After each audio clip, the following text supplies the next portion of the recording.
Welcome back, everyone. The first lecture was great. We enjoyed your presentation, Kamalika, and now we're going to have another presentation by Swapna Kothari. This is actually going to be a roundtable discussion, and Swapna will introduce her guests in the roundtable. This presentation is called Journey of Non-Existent Preservation Works. This roundtable discussion on the journey of non-existent preservation works aims to generate knowledge of the working systems of different countries in the field of heritage conservation. About the leader, Swapna Kothari is a practicing conservation architect and site preservation professional since 2012, and founder of the Conservancy Works and Research Shop, a practice oriented towards small towns and their preservation in India. She graduated from the Cornell HPP program in 2014 and is currently based in Surat. I hope I pronounced the name of the city correct, in India. A firm believer in hands-on preservations, she dreams of hosting a work weekend for Cornell in India sometimes in the future. I hope that happens soon. Thank you very much, Swapna. Please share your screen or whatever you want to do and introduce the guests. Thank you. Okay. Thank you, Meyer. Thank you, everyone, for being here. So I'll just hope my other speaker is online. I'll just check for that. Mariam, are you here? Yep, I'm here. Okay, cool. Okay. So the idea behind the symposium was to have international people and everybody alums sharing their experience. The idea behind this particular roundtable discussion, unfortunately, we are trying to adjust to a roundtable. So you'll have to try and find out who's speaking. It's going to be me and other two speakers, and we have another incoming student who's also going to be plugging in. The title of this roundtable was Journey of Non-Existent Preservation Works. The idea was to talk about generate knowledge of working systems in different countries in the field of heritage, but via the interaction of a professional who has been involved in the project from the beginning and how they navigate through the system. So it's not about any end product or it's not about any particular project. And the enthusiasm, the testimonies that you might get from the speakers, including myself, would be of one with full support and enthusiasm of work getting done, or one of never being carried out, halting midway, or getting done with difficulties. So these need to be understood, and because cultural influences of different countries where preservationists with destined degrees work is very different in terms of work environment, as well as what we come in with prejudged notions. I'll introduce each panelist. My first panelist is Mariam Rabi. She is a graduate of the HPP Cornell program in 2018. She has a background in architecture and has worked in the field of heritage conservation in Pakistan since 2010. My other panelist is Maria Gabriela Brito, who I'm going to lovingly call Gabby. We all call her Gabby. So she's an architect and she's the HPP 2015 batch, and is an architect and a historic preservation professional from Cordoba, Argentina. And the third person that I'm introducing you to is Ritika Jharia. She's an incoming HPP student and architect, and she has been working with modern heritage, its advocacy and its awareness in India, I think since 2010.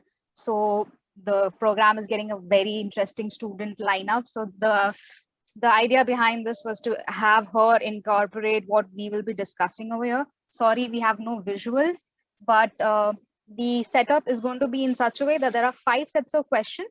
5 sets of questions, which will be, first is setting the scene. That is, everybody will be giving an introduction of themselves. Then we'll be introducing the conflict. We'll be offering solutions, and we'll be ending on a high or an advisory note or a kind of a solution to what we've been talking about. It's very interesting because it's going to be an India view, it's going to be a Pakistan view, and it's going to be an Argentina view. and we are all graduates from Cornell. So it's going to be fun if you can understand the. There's just a small disclaimer that I want to give all of you. We might not be able to go into agency names because we still want to work in the countries where we are. And this is going to be published on YouTube. So we are a little bit skeptical because we won't be giving you names exactly.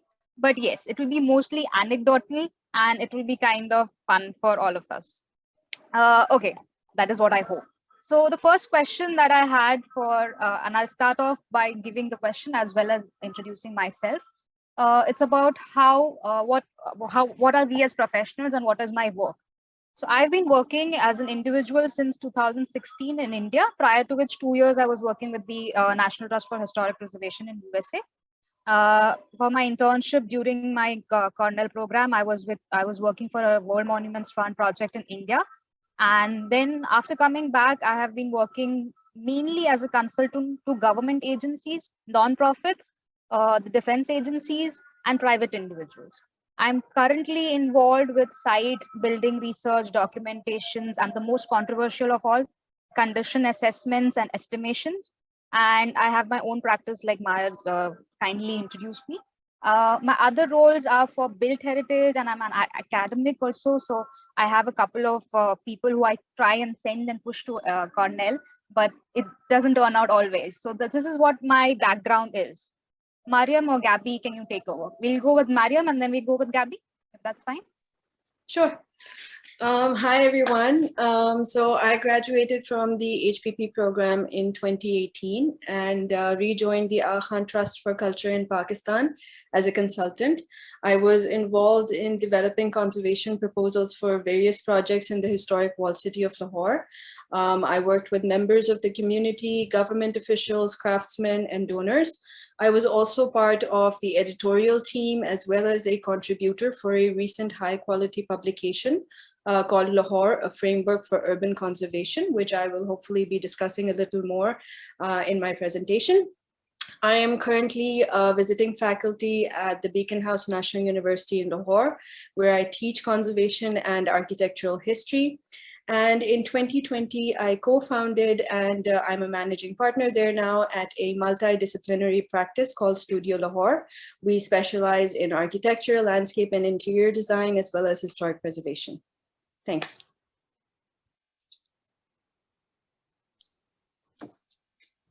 So hi, everyone. Thank you, Swapna, for inviting us to this roundtable. I also hope that we make it a little fun. I'm an architect from Argentina. I think it's important I wanted to tell like if it was a story that how I am where I am today. I think it's important to understand our issues here. So I worked in Argentina, in Cordoba, as an architect for 5 years before going to Cornell for a very known firm here that worked with developers mostly.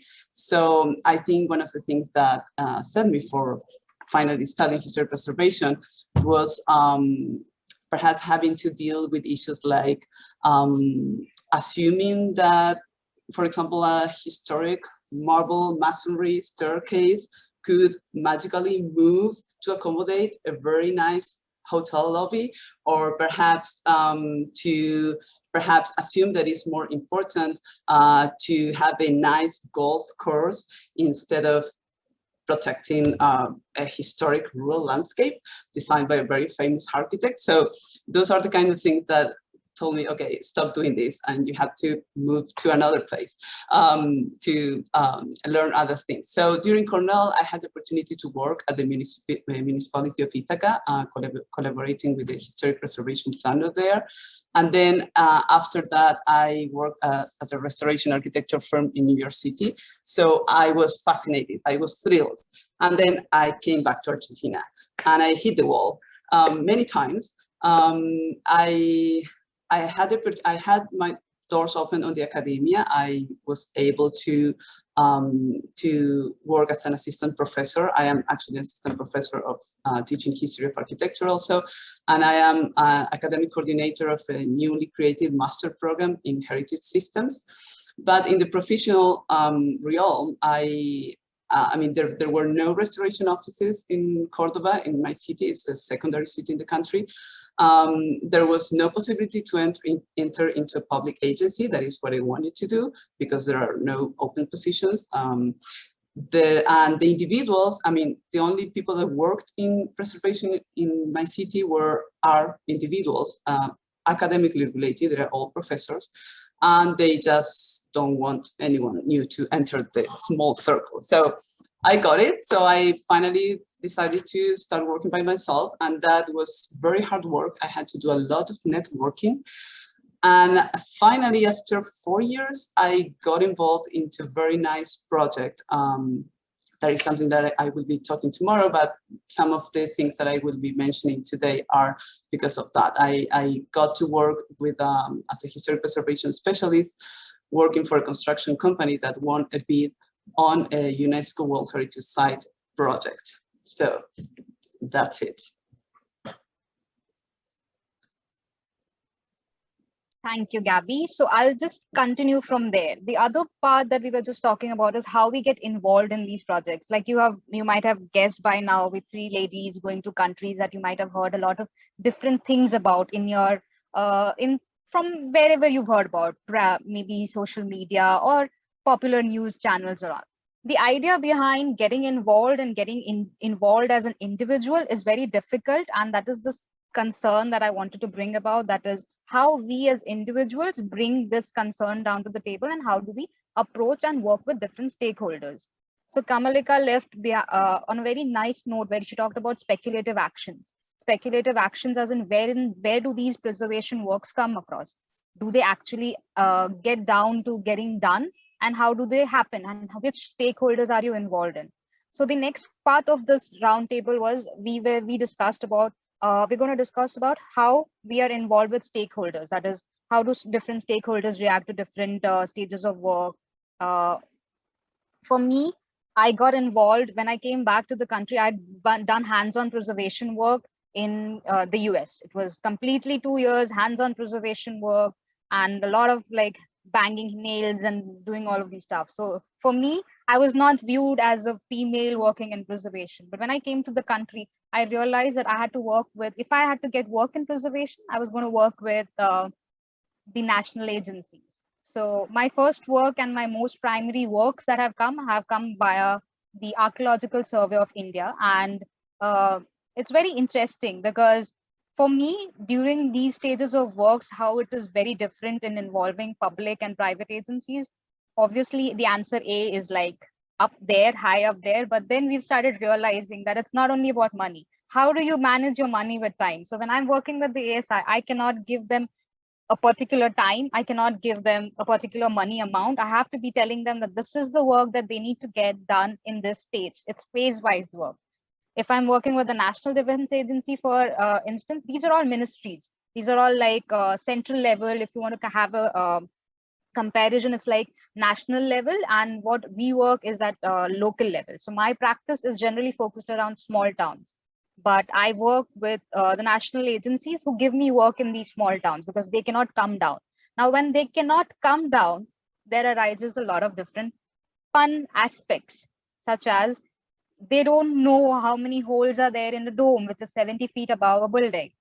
And they get reported in the newspaper, and then they call me in the middle of the night to ask me whether I can come to site the next day. And so these are the things I face when I work with different national level agencies. And if I have to say about the other aspect, I won't be, like I said, I won't be able to give a lot of details out, but it's a time consuming effort.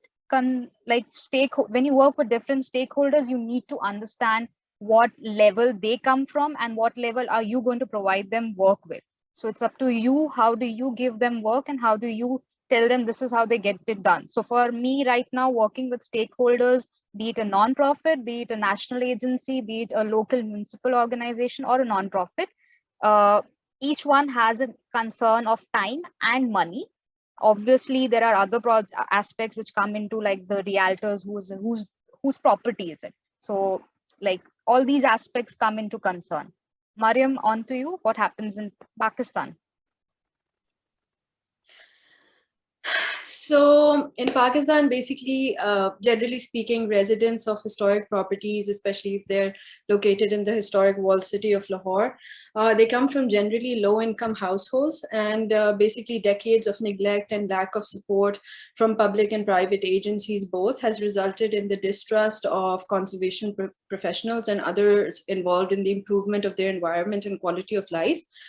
So this involves a lot of educating and raising people's awareness about the benefits of historic preservation. In their minds, there are two kinds of people. Either you are from a government agency or you are a foreigner. And by foreigner, I don't mean that you are someone from outside of Pakistan, but you are someone from outside of their community, outside of the historic walled city of Lahore. So for them, even I was a foreigner. And so basically, I'm going to give you an example. When I worked with the Khan Trust for Culture, there was a project that we were involved in for which the World Bank was loaning the Punjab government a lot of money. And so we used to obviously communicate with a lot of community members. And for them, the Khan Trust and the World Bank were the same thing. So for them, there was just no difference. But having said that, they would still trust such agencies more than they would any government agency because, you know, the history of corruption and so on and so forth. So obviously, for these projects to take place, since they take place in partnership and usually they have to be in partnership with a government agency, it becomes a tricky kind of a situation because you constantly have to communicate with the people and convince them to take part in such projects. As it is, there are very few people that are involved in heritage-related fields and conservation efforts in Pakistan. Khan Trust for Culture is just one of those very few organizations that works in this area. As far as they are concerned, I can tell you that one of their major roles has been to build capacity in the region. And so it has like a lot of training programs for professionals and especially those employed in government agencies. What these NGOs do is that they also secure funding and they provide technical expertise, both things that are not available in Pakistan. And so they make such projects or efforts possible. When it comes to funding, international donors often refuse to give money directly to the government, but it is because of agencies such as the Khan Trust for Culture, where it feels comfortable in kind of, contributing to such projects. As far as government agencies are concerned, there's a lot of lack of communication. There's a lack of expertise and experience. There are people that are working in the Department of Conservation, but they have no background in conservation whatsoever, and they are deputy directors of their department. So it is quite shocking. And but there are things that government agencies obviously do, and it is something that only they alone can do, such as social mobilization. In a lot of projects that we have kind of carried out in the walled city in partnership with the government of Punjab, the government has been responsible for the social mobilization aspect of these projects. And it's impossible to do these projects without social mobilization because there are so many illegal constructions, there are so many encroachments, and it's just it's a lot of conflict. And so the government agencies, they have to engage with these people, members of the community, and obviously give them money to vacate the properties. And that is something that no private agency or NGO can do because it requires a lot of legal process. And for that, the government agencies have to be involved. In Punjab, I would say that the field and practice of historic preservation is making progress, although it is very slow. But more and more people are beginning to take an interest and become involved. So that is good. Thank you.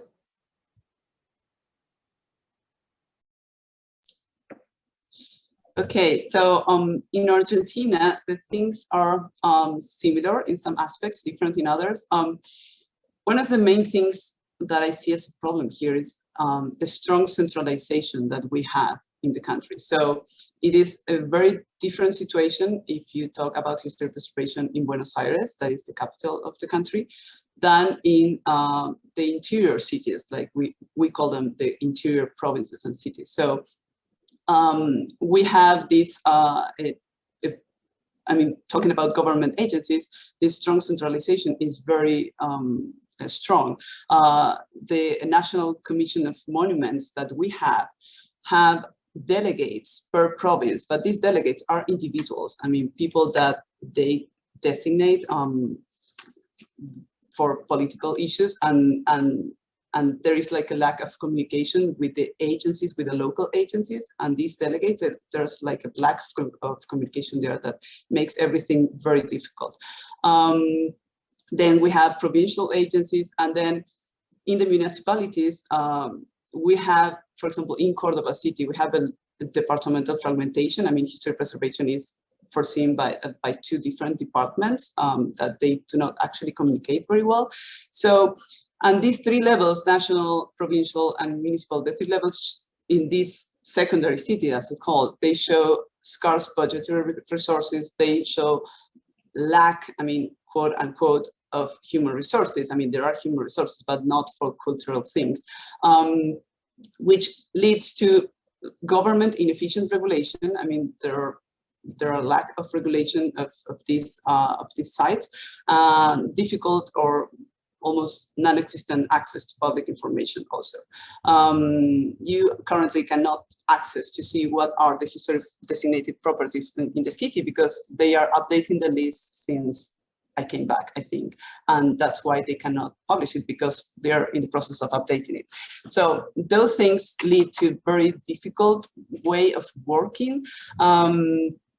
So regarding public institutions, or perhaps professional institutions, their concern mainly is that we have a saying in Spanish, I think it's not an equivalent in English, but I hope that you understand, is that they try to look good with God and the devil. I mean, they try to, I don't know, to look good in terms of they care about history preservation, but then when that conflicts with some special interests, they just get back. So I'm going to show an example. In this networking that I had to do in order to get jobs, or preservation related jobs, I got involved in a newly created Heritage Advisory Commission for the College of Architects that lasted only 1 year. We got to collaborate with we started collaborating with neighborhood associations, and so addressing the different issues that we were seeing at the city. Particularly, we started working with the traditionally and historically suburban neighborhood of Cordoba that was designated a historic district in 2013, but it still suffered from a rapid transformation of the hands of commercial and real estate developers, because it was designated, but no one knew and no one regulated that. So we started working with this neighborhood association.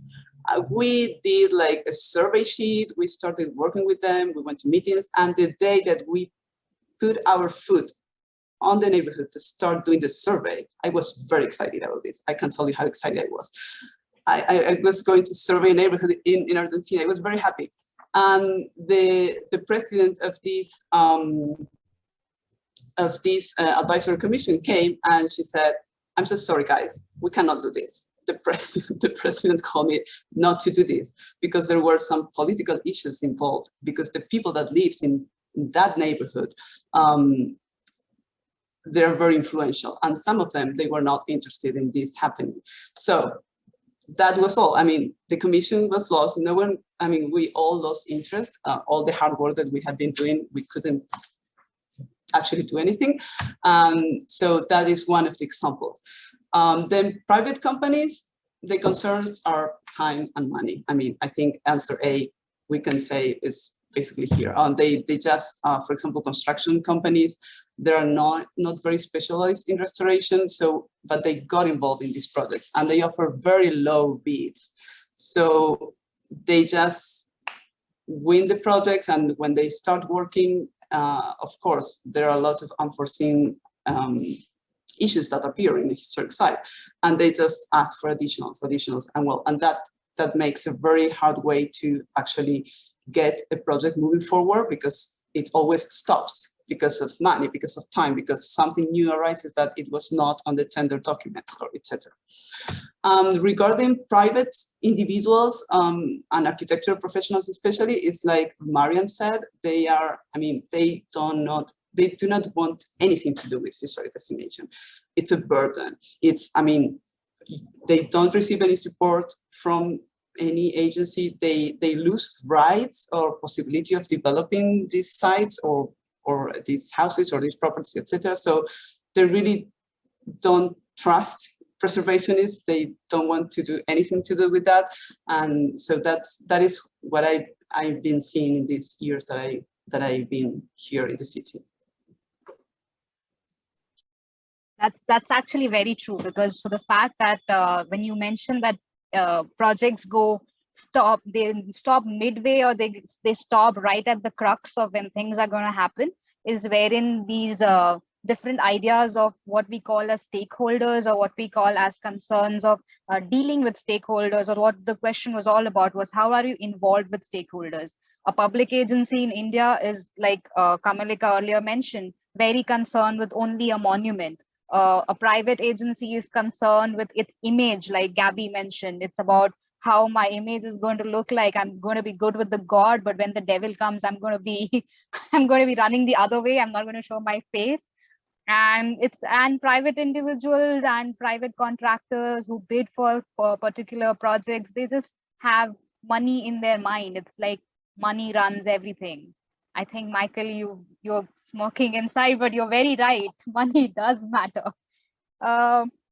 On this note, the next question, where we're going to again look into the conflict a little bit more, is about how we can involve. Now, we've seen three aspects. If we want to break it down, we have we have hierarchies in stakeholders. Now, if you want to look in hierarchies, we have issues of communication. We have issues of who's going to be what, who's going to have which role, where are you going to plug in as an individual or as a professional, as a historic preservation professional. Many of our countries do not know what we come as, what we bring along with us as in terms of expertise. So in this case, we've been seeing that having a multidisciplinary approach is very interesting. It's good to have it. But how often does accommodating their needs leads to a project execution? The crux of this entire roundtable was, how often do these actually get executed? Where does the conflict generally arise? However, the needs of the site or the building or the users catered to, and could there be that they are not being met, that the demands are not being met, or they cannot just be met? In India, where I work, I'll start off. Where I work, it's about accommodating needs lead to a lot of slashing of precursory or required steps. In the process of execution, it more often times it does, but does not get included in the bill of what we submit as what our amount is supposed to be for what we've done. Then it's also about involving a third party agency, or if you have more than two stakeholders approaching you. For example, when I was working with one palace in a small town, Baroda, where I'm originally from, in Gujarat, I was approached, again, I was a consultant to the Archaeological Survey of India, but this involved the National Defense Agency. Now, this project has been going on since 2000 and I think 2001, since the first earthquake hit the state. And I got involved in the project in 2016, 17.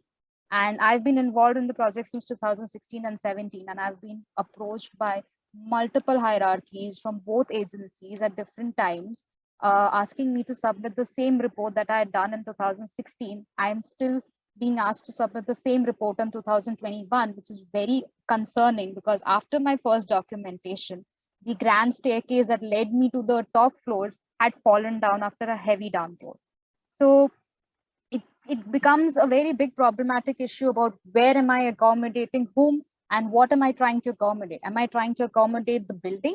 Am I trying to accommodate the agencies? Am I trying to fill in the demands of time or the work that it cannot be done according to a conditioned way?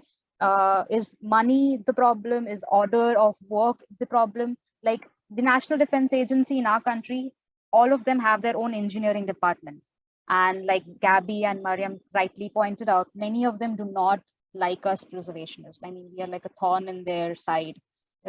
We just are not good people. I don't know. Look at us. We're all good people. But preservationists, sometimes it just becomes very hard. The other problem, what happens over here is that if by chance, like this project I just mentioned, is going on from almost a decade, I mean, this is 2 decades now. But if it's still going on, and if some architect has already worked on it, you are not going to get the plans. You're not going to get any drawings. You're not going to get anything. You're on your own. Like for us, it's always a good thing. Like we can accommodate that. We can save you money, but I think this is just not happening. So from my point of view, I think it's about sometimes you're leading to a loss of a project to an unprofessional person, person who's not actually dedicated or of the profession who knows of it. And it's loss of heritage when I'm trying to accommodate needs of the agencies who approach me, because they are the primary stakeholders for me. Mariam. Thanks, Swapna. So it's something very similar in Pakistan. I think that there are certain needs that you can accommodate. It's possible to accommodate them. And then there are certain needs that you just cannot accommodate. I'll explain this through an example.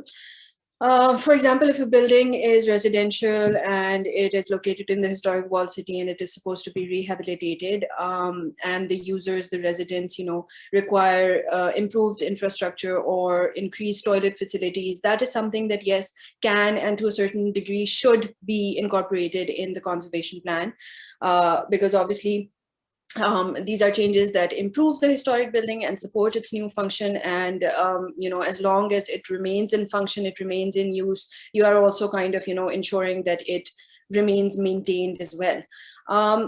So basically, in the walled city, for example, you have a residential building that is 3 stories, and originally very large families did not live there, but now you have a family living on each floor. So obviously that family needs, at least a toilet on each floor, and maybe the original design did not include that, but now you do need to include that. So I think these are needs that you can accommodate to a certain degree, but then coming to what you can't accommodate. So the general perception of conservation in Pakistan basically is that a historic building should look new after a conservation project. So people generally believe that an old building that embraces its aging process to a certain degree will not attract or be appreciated by others. So the idea is to so basically the tendency is to overconserve, which usually, leads to complete rebuilding altogether in some situations. And that's not good, right? For example, in a lot of projects, people require that historic buildings, all of the rooms in a historic building have air conditioning, but sometimes that's not possible because, you have to, it's a very invasive process. The historic building, the fabric is going to be destroyed in the process. So these are the kind of needs that cannot be accommodated. And unfortunately, it's just the general perception of conservation in Pakistan. Thanks. Well, regarding that said that about Mariam, so in Argentina, well, it's particularly the opposite in terms of we think that historic buildings should show the patina, and that's very convenient because we actually don't do anything. So if you want to do something to a building and it is showing like too much work, they say, well, but it is going to lose the patina, and that's what makes it important, right? I mean, so this is not patina. This is, I don't know, stain from. So they actually don't get it. I mean, what is historic preservation? Perhaps also because our weather is kind of how do you say forgiving. The buildings actually last this much time without actually much conservation and caring. But well, regarding the question of Swapna, so here projects are usually stalled by lack of funding and mainly conflicts between stakeholders. I don't know, construction companies, clients, etc. Usually, as Swapna mentioned, there are steps that should have been done before the project moved forward, and these steps are not met. So then, for example, you get tender documents that are actually a copy and paste of different historic buildings. So it doesn't actually address your building. It's just a copy and paste of all the historic buildings. So, and that then has the complications when you actually are working at the building and things appear and they are not at the tender document. So the construction company doesn't want to do anything because it was not what they bid for, but you actually try to convince them that they should because it's something important. So it is very difficult. There are, of course, unforeseeable circumstances, like, for example, COVID pandemic. I mean, the project that I was working on stopped because of that, and it didn't go on with us, at least.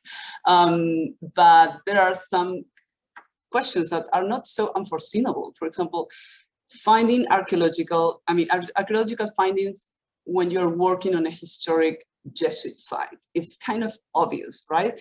But it is not so obvious for some people. So things are started, they just find things, they just try to accommodate it. And I think that the building and the site is what it suffers finally, right? So, for example, one of this project that I was working for, that I said it was like a UNESCO World Heritage Site, but it was a 19th century building set on top. So the first day that I came to the building with the restorer professional, he saw that there were decorative paintings on the building, right? Like below what we were looking at, the last paint of the building. And this was not included in the tender document. So there has not been previous research, like there was research, but not very thorough as I could see at that moment. And because this was not included, it was very difficult. We lost a lot of time in documenting these paintings, where they were, how we might protect them. And this is what put like burdens to these projects, right? It doesn't help to move things forward. Time is money, so the conflict arises, and many times the project just stopped because there are too many conflicts to go on, right? So yeah, I think that solutions could be planning ahead, planning accordingly to a specific type and scale of historic building, research the site and the building to understand the importance and understand the importance of preparation of these documents beforehand. Have fluent communication with the different stakeholders, coordinate, having meetings. I mean, this is, I think, very important. And understanding the importance, as Swapna mentioned, of interdisciplinary collaboration, right? Archaeologists, preservationists, architects, construction company owner, etc., right? Understanding this is very important. Thank you. Yeah, so what Gabby was mentioning was very interesting about how projects get stalled and how there's a chance of accommodating these needs, but when you are met these like you meet these kind of concerns directly on site, you kind of get flustered, you kind of get thrown off track. So the aspect of conflicts we've been discussing, the other aspect of conflict is almost like a solution based, but it's also where we understand that we've been able to identify how projects are getting stalled, like what Gabby has been mentioning. There are positive notes, there are negative notes. So my first, this is something which I would ask even Mariam and Gabby to even talk more via examples. For me, the concern that I first came to India when I was I was fresh in town, and people asked me, okay, you're a conservationist, so there is this tower, there's a clock tower in the city, and would you like to come and visit it? It was the local municipal corporation who had approached me. I went there, I saw the work, and I gave them a couple of advice. They were short of budget and they were short of time. So I was like, fine, this is my first entry into the foray into preservation work in the country and in the city. So let me give an advisory role, which is going to go on to become an advisory role for the city overall. That did not materialize. As you can see, I'm running my own shop, but the fact that they took advice from me, I specifically told them that this is the material that they need to use. I even gave them local craftsmen numbers and all these things.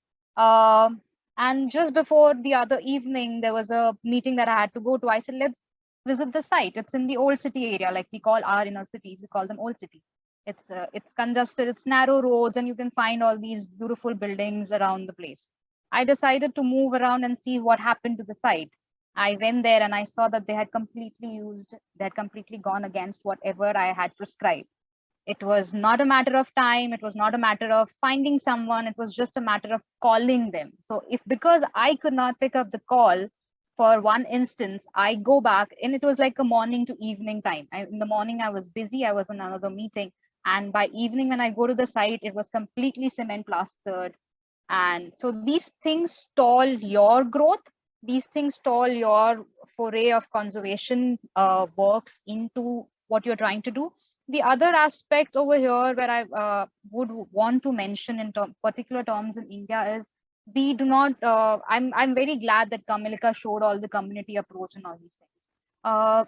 But the fact that when you work with a municipality, like Mariam very clearly mentioned, government agencies are there for social mobilization. They are very good at that. But the concern that arises is, if the government agency in our country, local municipalities do that, if they do not work that often, you do not get to do a lot of work. So there was a project wherein we were trying to find out if we could change the streetscape. Again, old city area, change the streetscape. It's a fortified wall, gates, all that very clearly done. But the aspect that put it onto a halt was, they were not able to talk to the community, and they wanted us to do that. But they were not providing a platform for discussing with the community, nor do they have clear guidelines of talking to the community in terms of how can we approach them, because it was a completely municipal organization done project. So they unfortunately went and took in some unprofessional, like I mentioned earlier, and did a very bad job in conserving the 4 gates. They put in, if I were to give you an example, imagine a gateway, and it's a stone gateway, like a very stone, like I would call it almost brutalist in nature, very narrow carriageway, a small carriageway could go through it, and they put in glass. Now, if you have a tarred road, if you have glass at that level of your carriage, you're bound to hit it with small shrapnel of tarred roads. So it was disconcerting to me for the fact that they did not even take into consideration our views, nor did they take into consideration the community's views. So that's where mostly I've seen projects get stalled in our country. Mariam? So conservation projects in Pakistan are often stalled or don't even begin due to lack of funding, which I think is the general case in developing country context. Obviously, there is a lack of expertise and law enforcement as well, which makes it very difficult to navigate through the projects. Like Swapna just said, dealing with encroachments and illegal construction, social mobilization, this takes a lot of time and a lot of resources. Additionally, funding, especially when it comes from the government, it takes a lot of time to get clearance and then also to get distributed to other, NGOs that it is working in partnership with. So often this results in delays anywhere from 2 to 6 months, which is quite a lot when you talk about projects that, have to kind of get finished on a particular timeline. Property acquisition also takes a lot of time, and it can be a very lengthy and legal process. Especially because sometimes it's very difficult to track down the owners of the property because of the large families and ownership conflicts, all of these things. So even though the government deals with these kind of issues of property acquisition and social mobilization, they obviously also face a lot of problems. And so that results in a lot of delays and project stalling. I think there are 2 very important things that are absolutely necessary for these projects to be implemented. The first is capacity building and the other is social mobilization. We need social mobilization, obviously, to maintain peace and trust in the communities that we work in. Basically, it requires educating people and raising awareness as to the benefits of historic preservation. Capacity building is also very crucial, I feel, because there are very few people who know how to work or build with traditional building materials. And more people need to be trained to ensure that insensitive interventions do not take place. There are so many interventions in the walled city of Lahore, for example, where they are using the wrong kind of material and they don't know how that construction is supposed to take place. So we need more expertise in this area to ensure that that does not happen. Thanks. Well, here I think that one of the most important issues is also, I mean, time, money, but also politics, right? So there are, I mean, there are specifically when talking in public construction, there are politically favorable times where projects are rapidly set forward because the political interest is there, so the funding might be available, but it is available now. I mean, now, not 2 or 3 months. That's perhaps the time that you need to prepare a nice project and to do the research, etc. So you have to take the time, I mean, to take the moment, and so that is where I mean problems get started, because you have the funding, it is the time, it is now, but then you have these poor documentations of the historic buildings, of the historic sites, and that is what comes then, what I was explaining before, of these conflicts between the companies that actually are doing the work and what the document said that they should be doing and what there is actually there, right? So these missing steps, I think, that result in this conflict between the client or the different stakeholders, and specifically the consequences are these mediocre approaches, right, to the important losses of historic site and historic buildings. So I think for solutions, yes, is as Mariam mentioned, I think here also is very important public education and the importance of historic preservation. How, I mean, what actually we can address with this. Communication with the public. I mean, there's lack of communication. I mean, the people usually learn about what is happening because a problem arises, right? Not because they are getting to the project before the planification. There are no public meetings. So those things, I think, are very important in order to make these projects move forward, right? As I mentioned before, planning ahead and planning accordingly to the scale and type of historic buildings, make people understand the different roles of professionals, right? I mean, usually professionals here, like architects, they don't actually get what is the difference between a restorer professional, a preservationist, an archaeologist. I mean, these functions get confused all the times, and you are asked to do things that this is not my specialty. I mean, why are you asking me to do this? Or because they assume that you are an architect, they don't care that you are working as a historic preservation specialist. They just want to know if the Durlock ceiling is well collocated, right? So these things, I think, are important. So I think that education, I mean, public education and education in terms of what actually is historic preservation and what we can do with that, and communication, right? And also this together with planning, with the necessary planning before the projects, right?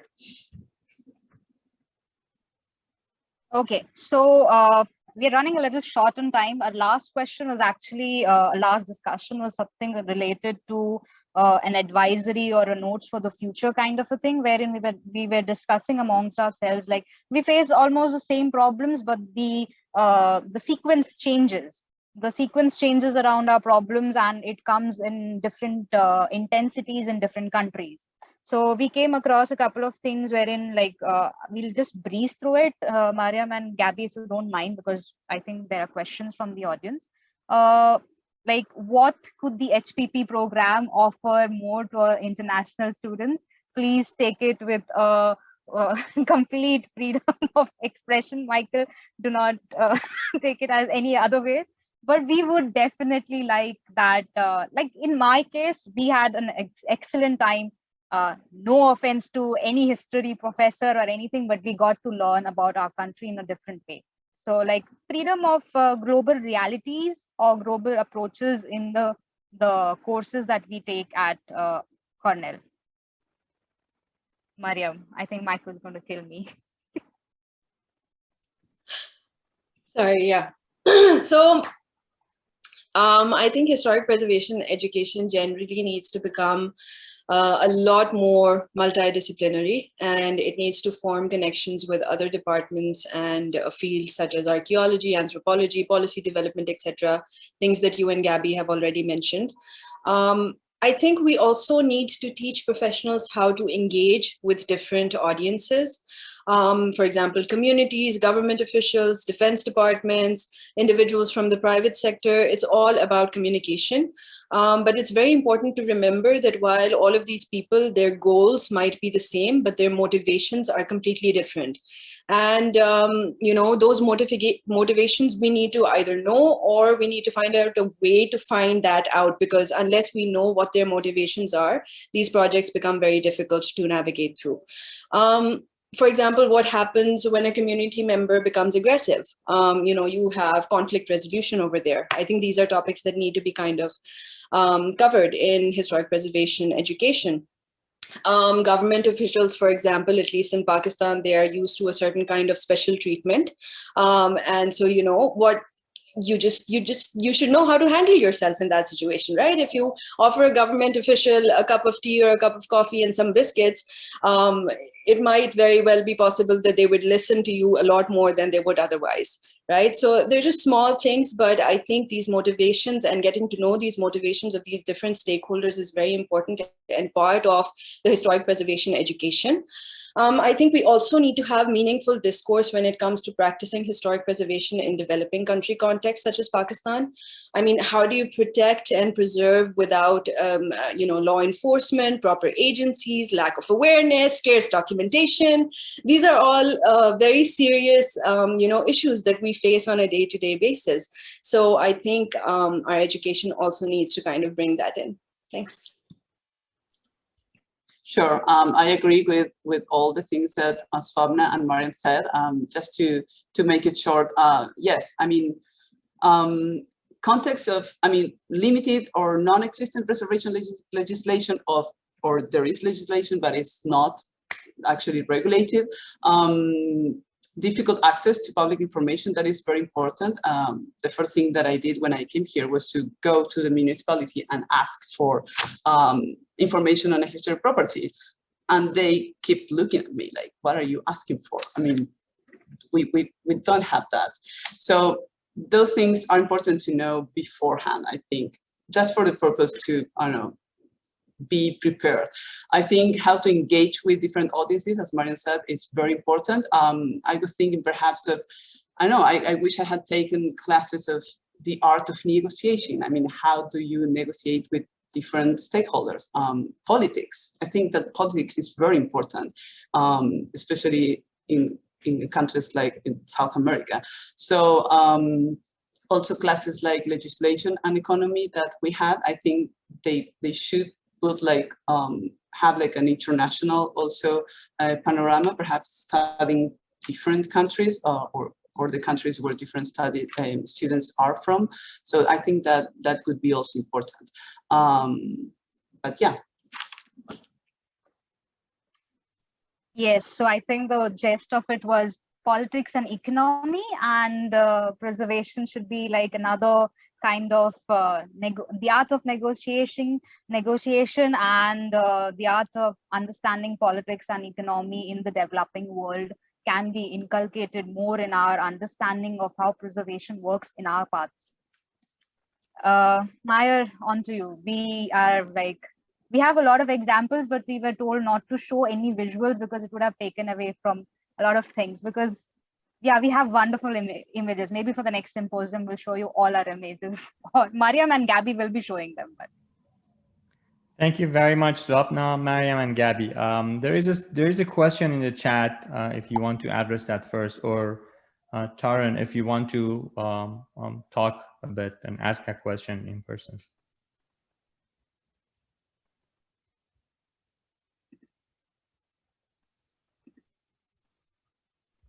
okay, Mariam and Gabby, if you don't mind if I'll answer.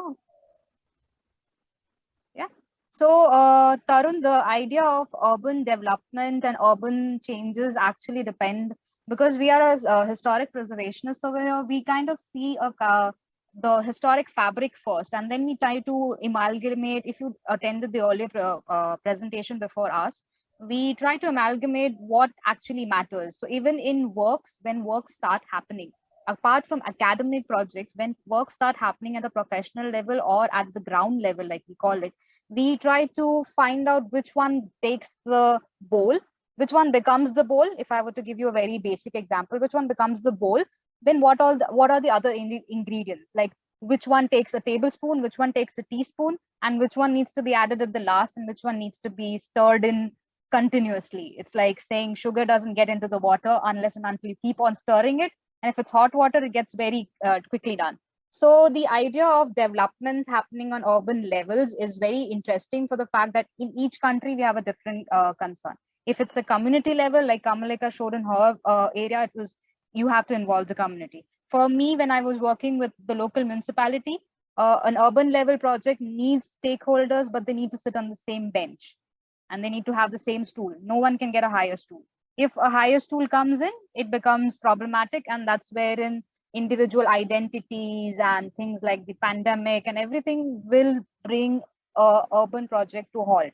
A pandemic is like a global scenario, but things like even a higher stool, when I say a higher stool, I mean adding salt to a sweet dish, something like that. So it's like you cannot bring in conflicting views. If there are conflicting views, you need to bring them on the same bench.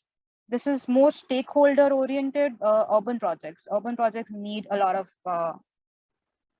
good vibes between people. Otherwise, they don't get implemented very quickly. Mariam or Gabby, you want to answer? I would just like to add to that, Swapna. You know, we talk about amalgamation, but at least in Pakistan and Lahore, what I see, I think we're far from that discussion. You know, our struggle over here is actually to ensure that these buildings, these historic properties, stay long enough for them to be amalgamated to anything, because they're getting destroyed. You know, overnight, they've just been dismantling of these historic properties overnight illegally. That is such a big issue over here, and the only properties that remain are like these monuments, Mughal monuments, you know, just very generic to Pakistan at least. So I think that question and that struggle is a very like far off thing right now. It's more important to kind of ensure that these buildings actually survive this time, to then actually be able to address how to amalgamate them. Thanks. I agree with what Swapna and Mariam said. I just wanted to ask, so related to pandemic, one interesting thing that I can see that on a positive side, right here in the country, I saw like a growth on communication, right? So this virtuality helped, I think, to lessen a little this, what I talked before, this centralization, this difference between what is happening in Buenos Aires City or this national agency. So, for example, there was a very popular national, like virtual course set by this National Agency of Monuments.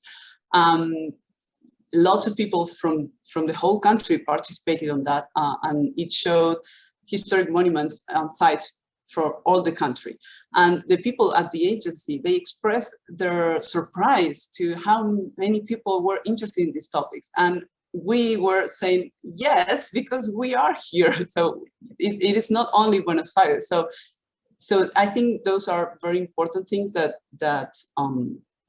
were possible because of pandemic, and we had to offer like different possibilities. So I hope that this also helps in perhaps this lack of public communication of what I was saying. I don't know, entering online and checking what if the house that you want to buy is a historic designated property or not. I mean, to be that accessible. And I think this pandemic brought this, and that might help for historic fabric as well.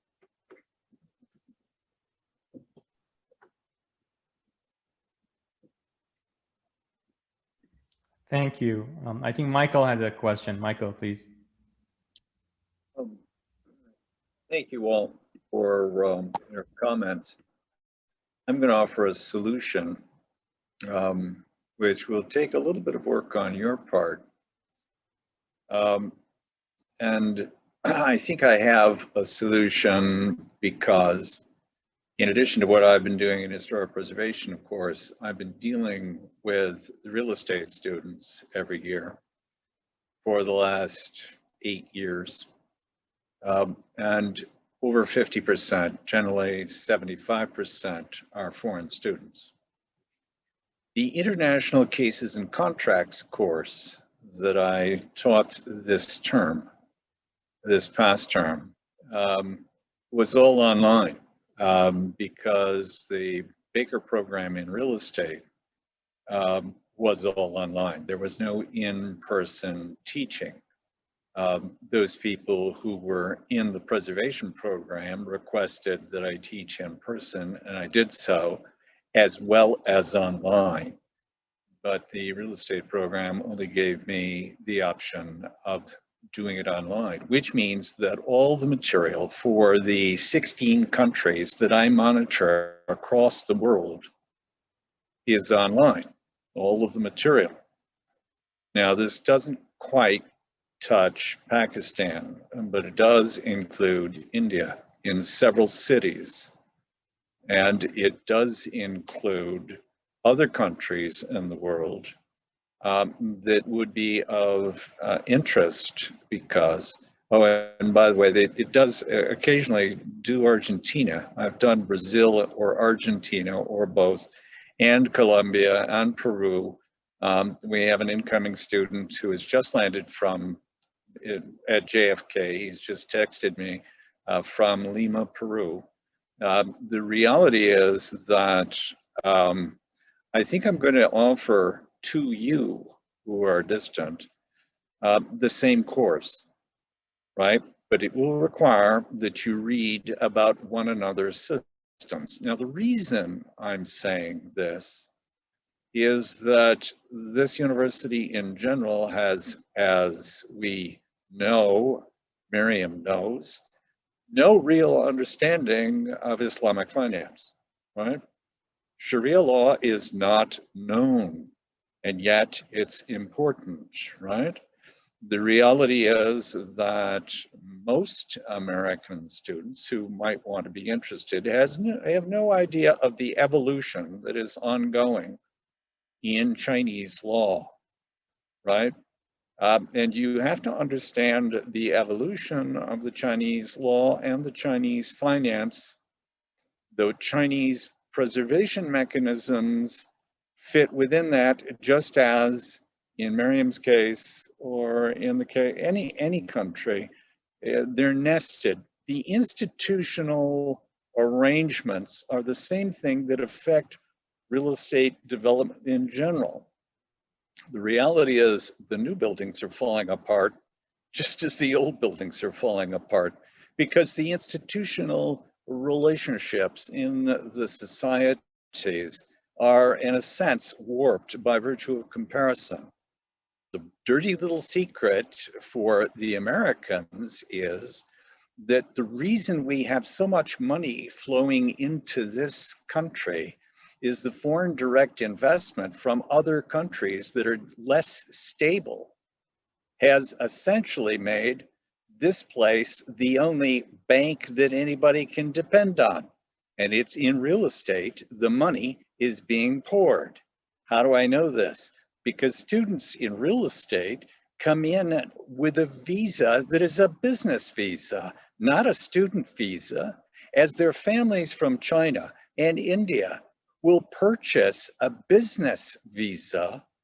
It's a higher fee, of course, but it gives you longer stay to guard the investments. See what I'm saying, right?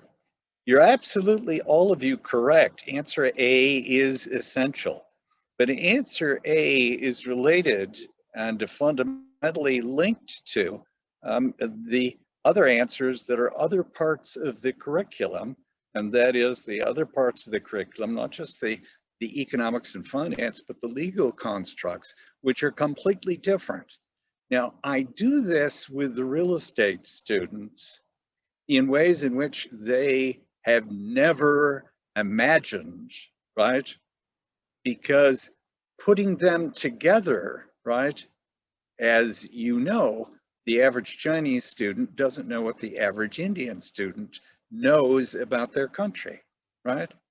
The reality is that until you see how all of this works together, the conservation efforts, the historic preservation, the urban level, the amalgam of the historical site, to come back to the comment in chat, how you gel it, right, is all linked.